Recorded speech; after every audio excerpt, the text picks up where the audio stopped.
everyone, welcome back to a special reading vlog where I read romance books. I've only ever read 2 romance books, The 12 Dates of Christmas, which I didn't like, and then The Kiss Quotient, which I really enjoyed.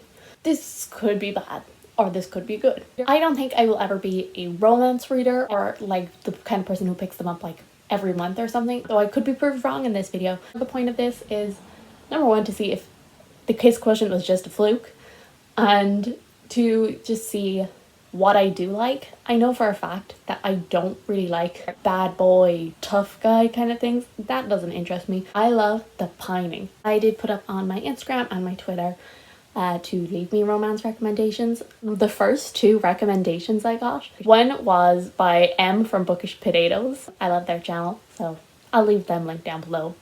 And she said the Kiss Quotient books. And then another one from Shay the Book Nerd saying the Kiss Quotient. Shay, you know me so well. Shay does not have a booktube, but she does have a bookstagram, which I will leave that link down below, and she's just one of the most wonderful people ever. I love her a lot. The 2 of them both suggested the one romance book I have really liked. But I would like to say that M said the Kiss Quotient books, plural. So the first book that I'm definitely going to read is The Bride Test by Helen Hoang. Then I got a couple more, and I knew a lot of you would say it. I did get a good few Red, White, and Royal Blues, so I will definitely read Red, White, and Royal Blue. Don't worry. I have to like go through it. So I'll definitely read like a Christina Lauren, because they're a romance duo and they're like some of the most popular ones that I've seen around. And then I'll definitely read Red, White, and Royal Blue, and I'll definitely read the second book in the Kiss Quotient series. I'm definitely going to read those 3, and then I'll kind of see. That is all for now. Hi everyone, so I'm back after finishing my first book for this reading vlog, and that was The Bride Test by Helen Hoang. So I kind of thought if there was anyone on this list that I am bound to love, it would be the second book in the Kiss Quotient companion trilogy, I think. And unfortunately it only came out as a 3-star for me. So I have started using CawPile, which is a rating system created by G at Book Rose. I will probably be mentioning it quite a bit in this video because that is how I am rating.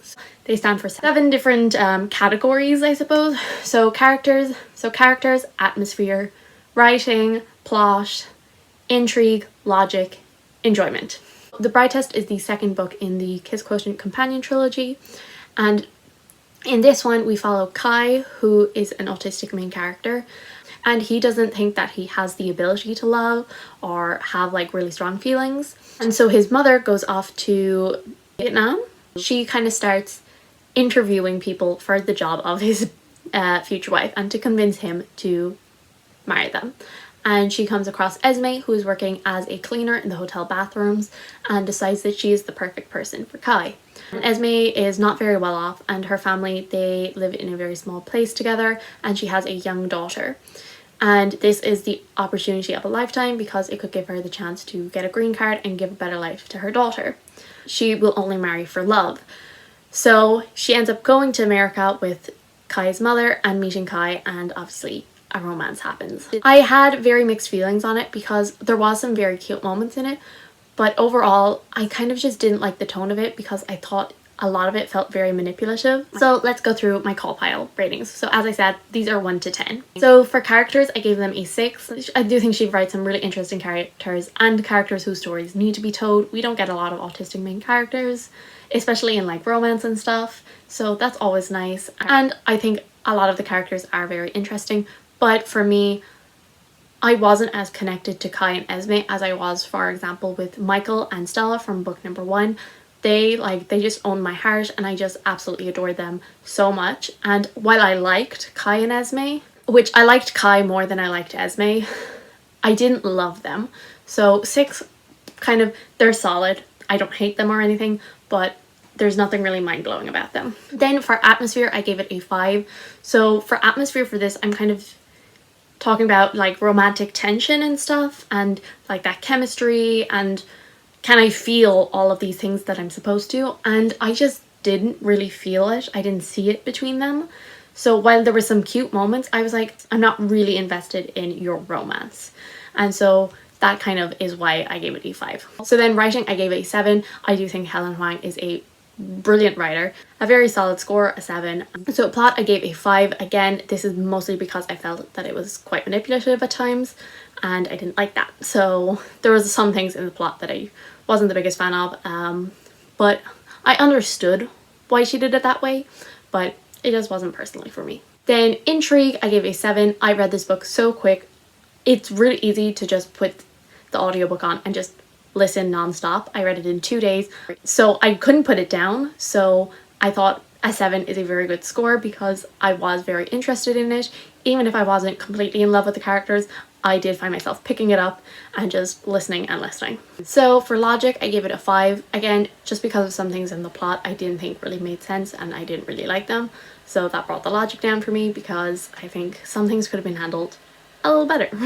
And then lastly, enjoyment, I gave that a 6. So I liked it, but again, nothing mind-blowing. So that came out at a 5.86, which is a 3-star, and it's kind of a middle of the road 3-star. So then just the notes that I kind of have written down throughout me reading it. I felt a little weird because it felt very manipulative, and I didn't really like that Esme didn't tell Kai about the fact that she had a daughter.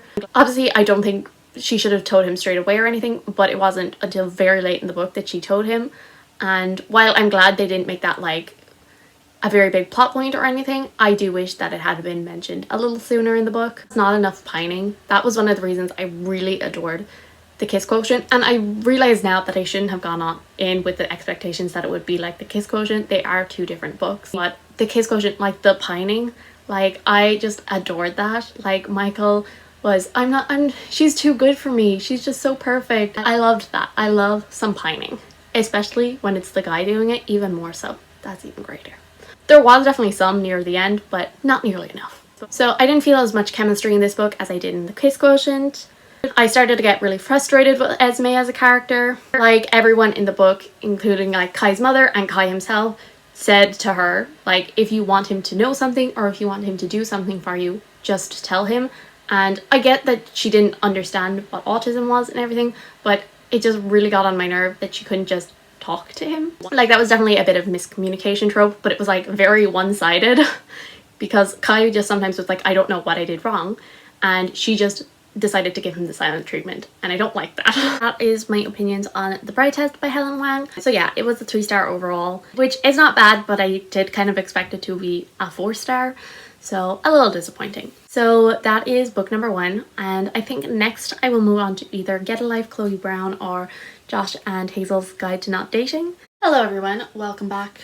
So I have now finished my second book for this. Yeah, I gave it a 1-star. And so the book I'm talking about is Josh and Hazel's Guide to Not Dating by Christina Lauren. I did not like this book. I should really just stop trying to do like secret TBR / reading blog kind of thing, because I always end up having a book that I just despise. Like Fable when I did the like Goodreads, and now Josh and Hazel's Guide to Not Dating. I feel like this is at an angle, so I'm sorry about that. But anyway, yeah, so I gave it a 1-star in the end, which it's very hard to get a 1-star on CallPile, so that tells you how much I dislike this. In fairness, it was almost a 2. Like if any of the numbers were up 1, it would have been a 2-star, but they weren't. So let's go through my ratings. So for characters, I gave it a 2. I didn't like any of the characters at all.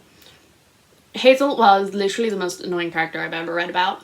Yeah, and then Josh had no personality whatsoever. That was fun. They should have like halved Hazel's They ask you how you are, you just have to say that you're fine when you're not really. Personality, given like half of it to Josh, and then it would have been like okay. And I gave atmosphere a 2 because there is no romantic tension between them whatsoever. Like we're just kind of told, oh, they're meant to be, and I'm like, okay. I don't like that. That's something I'm realizing in the books, because also the book I'm currently reading, which I'm not going to talk about right now, that's another thing. They're just like, there's this spark, and I'm like, no, don't tell me there was a spark. Show me them developing feelings. Sparks. Writing, I gave a 3. I mean, I just didn't like how it was written. I didn't like how the characters were written. I did not like the plot. I just didn't like the writing, and I also really didn't like the sex scenes. There's one scene I'm thinking of. It was really weird. So plot, I gave a 2. I mean, I liked the idea of it, like the whole double dates and then them realizing that they're into each other. Like, I loved the idea behind that, but the execution just did not work. Intrigue, I gave a 3. It was pretty easy to read. I mean, 3 is very low, but like not as low as the others. I did like actually consider DNFing it, which I very rarely do. So, but like when I was picking it up, it was like pretty easy to read and get through. Like, I read like the last like half of it in just like one sitting, because it just flicked through, you know. For logic, I gave it a 3. There was a thing at the end that I did not like, and it brought the logic down. And then lastly, enjoyment, I gave a 1 because I really didn't enjoy myself while reading it. As I said, I actually contemplated DNFing this, which I never do. I never DNF books, but this one, I got real close. So this experiment is very clearly going well. So then overall, the average for that is 2.29, and that is a 1 star in Cop-Out. So then let's go through some of the notes I took while I was reading this. So my first note that I read, I should have written down what pages these correspond to, but I didn't. So I can remember this was like only a couple pages in. And I just said, I can't stand people with no filter. It's not quirky. Think before you speak. And I agree with that. I mean, of course I agree with it. I wrote it. That's really why I didn't like Hazel's character. But I couldn't stand her because she just had no filter whatsoever.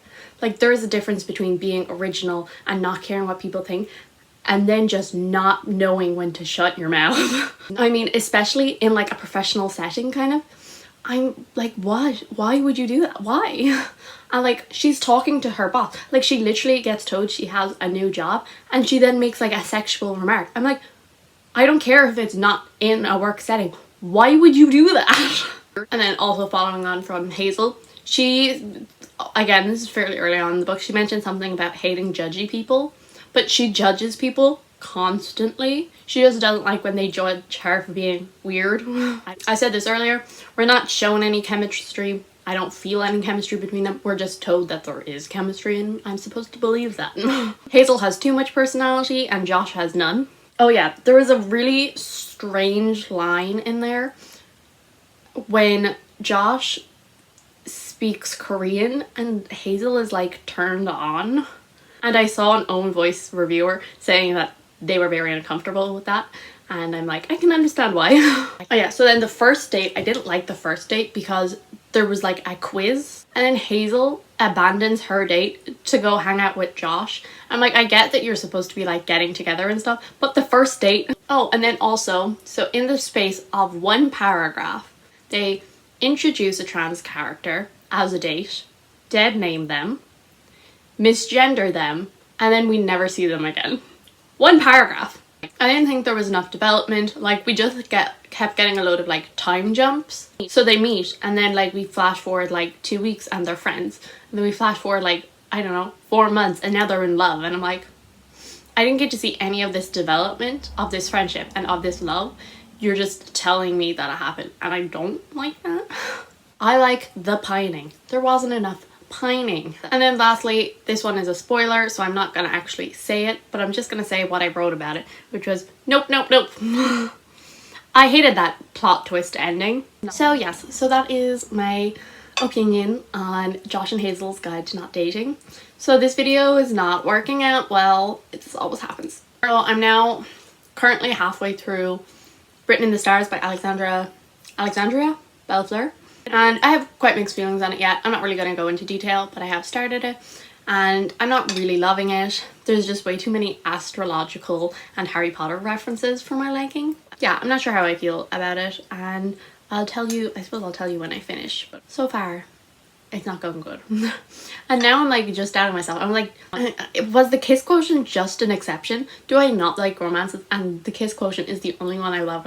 And then I'm like, wait, do I even like the Kiss Quotient? Maybe it was just like I was in a weird mood and I don't know anymore. So that is all for now. I actually finished 2 more books since I last spoke to you.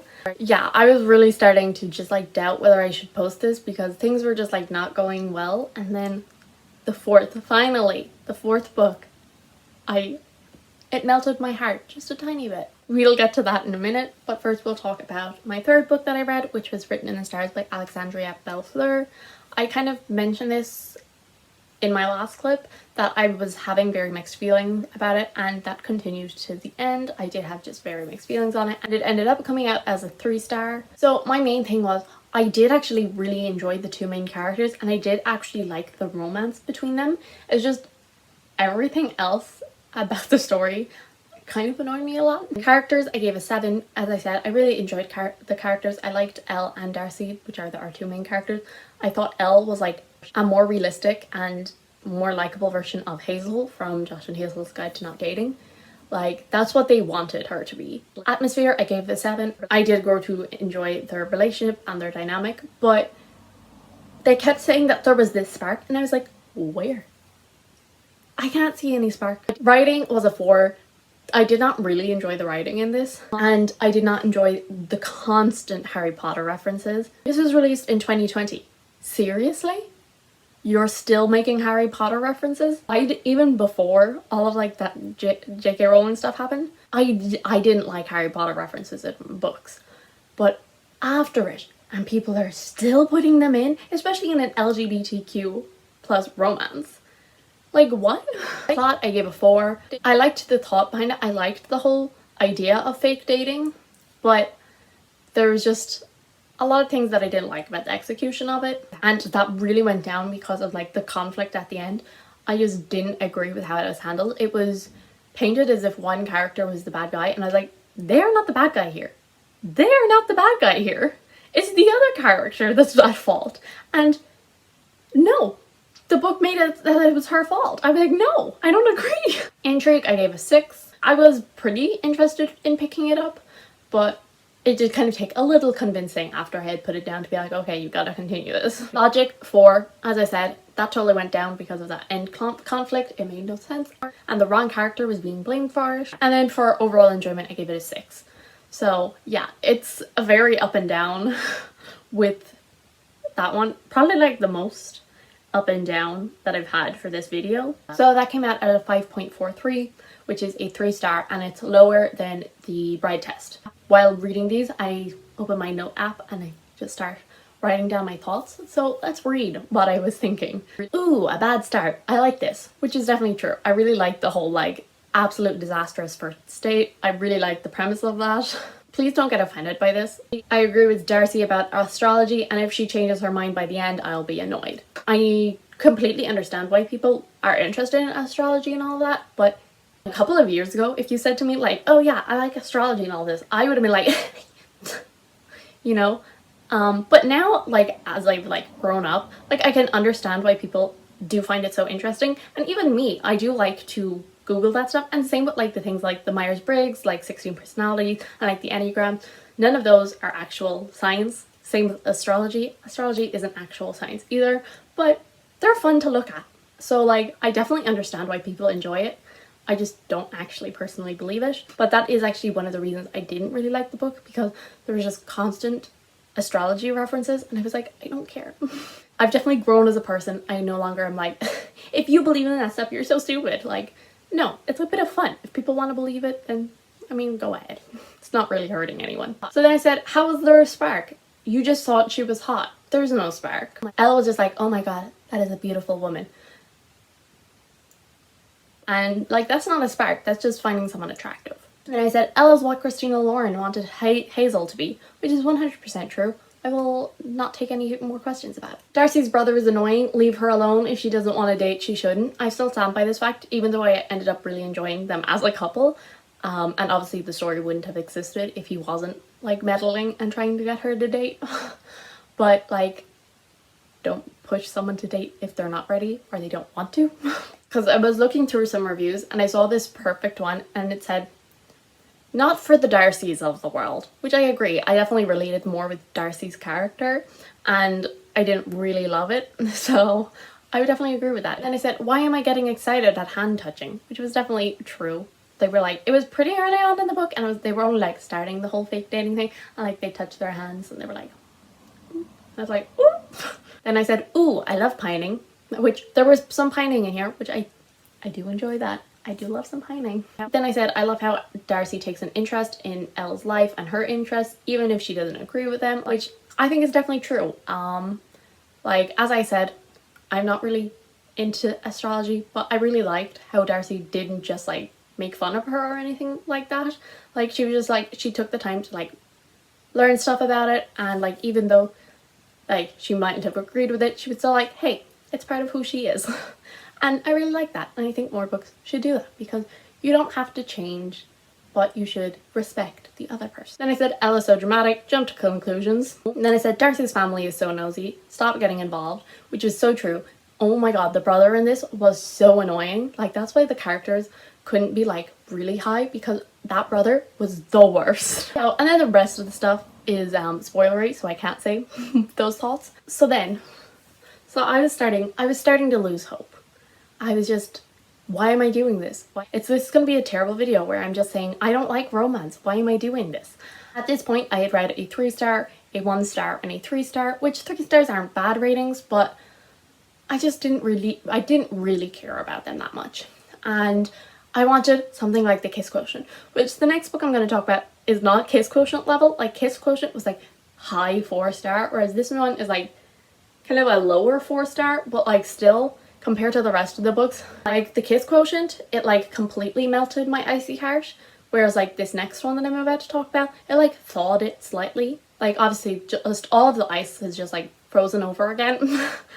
And so this one, like, it thawed it slightly, but not completely. And that is Get a Life, Chloe Brown by Talia Hibbert.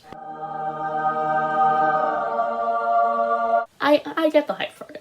I was so into the story that I didn't even take notes while doing it. Like, I was just having some fun. There's actual trigger warnings in the front of the book, which, while I don't personally need trigger warnings, more authors should do that for the people who do. Or like put it somewhere in the book anyway. I really enjoyed them and their banter and their chemistry. They were just so great. And like the conflict in there, it made sense. And it wasn't drawn out. Like it was actually pretty quick. Most of the book was just them, this like building tension between them and them like finally getting together. And then the conflict, it wasn't super big and it wasn't like drawn out for like 100 pages. And I really liked that. And yeah, I'm definitely going to read the rest of the books in this series. So let's go through my qualified ratings. So characters, I gave an 8, which is the highest I've given in this video. Chloe was such an interesting main character. I really loved her and she was so funny. Her inner monologue at some points was just absolutely hilarious. And Red was such a great love interest. And then her sisters were great. And just her whole, Chloe's whole family and their dynamic. I love sibling dynamics and I love just family relationships in books, and even though this was a romance, I'm glad that we actually got to see some of that. I did really enjoy Chloe and Red's characters. Their banter between the two of them was just so good. Atmosphere, I gave an 8 because once again, just the banter and the tension between them was so good and it was written so well. Writing, I gave a 7. I really enjoyed Talia Hibbert's writing style. Plot, I gave a 7. There's not really much to say. Like, I liked the romance. I liked the whole getting together kind of thing. Like, I hear a lot of people saying it's enemies to lovers, which it's not. It's just like a bad start to lovers, which I guess I kind of liked that because that was also written in the stars, and I liked the whole like, oh, like they just completely mess up when they first meet each other, and so they kind of get off on the wrong foot. But it's not like they hate each other, because I don't think I would like reading a book where they actually hate each other. They just kind of have the wrong impression, and it doesn't take long for them to realize, oh, this isn't the right impression. Intrigue, I gave a 6. I don't think romances are ever going to be ones that I'm like, oh, must pick this up. I mean, I did continue to pick it up. Logic, I gave a 7. As I said, the end argument, like, it made sense, which I feel like in a lot of these things, that's what brings the logic down, is I'm like, this doesn't make sense, this conflict, or this whatever. So, whereas it made sense here. Enjoyment, I gave an 8 because I had a really good time with this. Nothing has even touched the Kiss Quotient, and I'm really starting to doubt my love for that. I'm like, was I just making up how much I loved that? But I don't think I was. It just made me like really happy. So I've now read 4 books, and I said that I was going to read Red, White and Royal Blue, but to be 100% honest, I'm kind of romanced out. Right now I'm in the middle of Polarthon, so that's for the first week of February, and I'm going to be reading fantasies, so maybe when the 8th comes I'll be like okay to pick up more romance, but I'm not 100% sure will I. If I do feel like it, I will pick up Red, White and Royal Blue, but I'm not sure will I. Even though I didn't really love a lot of the books in this and just hated one, I think I did definitely learn a lot about what I want in romance. And I think I need to reread The Kiss Quotient at some stage to see what it was about that one that was like so different to the others. I'll try and make like a list of things that I've learned before I close out this video. We'll see next week whether I'm feeling picking up Red, White and Royal Blue. If I'm not, I'll just like come back, close out this video. Hi everyone, so I'm just here to wrap this up. So in the end I decided not to read Red, White and Royal Blue. I will definitely read it at some point in the future, but I'm all romanced out, and to be 100% honest, I'm all like read out because after Polarathon I read like 4 books in a week. So I'm gonna just be taking it easy for the next few days reading wise, and I'm just not really feeling reading any romance. I will definitely read that in the future, as well as more Talia Hibbert and more from Helen Hoang. So since I'm finished with my reading, I just thought I would do the 10 lessons I think I've learned. Lesson number 1 is don't read 4 romances in a row. Lesson number 2 is I prefer to listen to them on audiobook than physically read them. Lesson number 3 is I need pining and yearning. Lesson number 4 is I need the characters to feel real. They can't be caricatures or bland. And then I put in brackets, no manic pixie dream girl. Number 5, I don't like when the reason for them kind of getting together is because there was a spark. Lesson number 6 is I do like the fake dating trope, or like in Get a Life Chloe Brown, like the doing favors for the other. So lesson number 7 kind of ties into the lesson number 5 of the just like being told there's a spark. I like to see the development. I don't like huge time jumps. Number 8 is I don't think I would like Hate to Love. I haven't read any like actual like enemies to lovers kind of things. I haven't read any of those. I'm not sure would I like them, but I do like the kind of wrong impression. Like in Written in the Stars, they have like a disastrous first date and don't like each other, but it's not like enemies or like hate to love. It's just like a bad first impression. Lesson number 9 is I like when the couple kind of has like banter, like loads of good back and forth kind of. And then the last one is I don't like really drawn out and dramatic conflicts. And so those are my 10 lessons. Recommend me some romances down below. So you can recommend any, even if they have something that I spoke that I don't like about. You can recommend them. Who knows? I might like them. But definitely recommend me some ones that like fit in with what I was talking about. So that brings us to the end of this video. Thank you guys so much for watching. I do hope you enjoyed. If you did, subscribe. And I will see you all in the next one. Bye!